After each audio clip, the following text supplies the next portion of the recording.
Quels sont les protagonistes de cette guerre? D'abord, évidemment, les prêtres du temple autour de Caïphe, le grand prêtre de cette année-là. Caïphe appartenait à une famille sacerdotale depuis longtemps au pouvoir, et dans laquelle son beau-père Anne jouait encore un rôle prépondérant. Le conseil des prêtres, ou Sanhédrin, se réunira pour discuter du cas Jésus. Mais il s'agira de réunions informelles, non officielles, nocturnes. Alliés aux prêtres, beaucoup de pharisiens excédés par Jésus.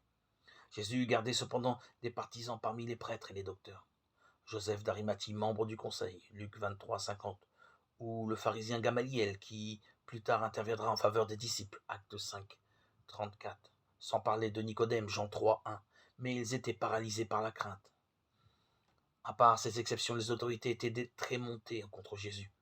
Quand, dès le lendemain, il reparaît au temple, elles cherchent à lui tendre un dernier piège. Maître, nous savons que tu es franc, que tu ne te préoccupes pas de la condition sociale des gens et que tu regardes uniquement la vérité.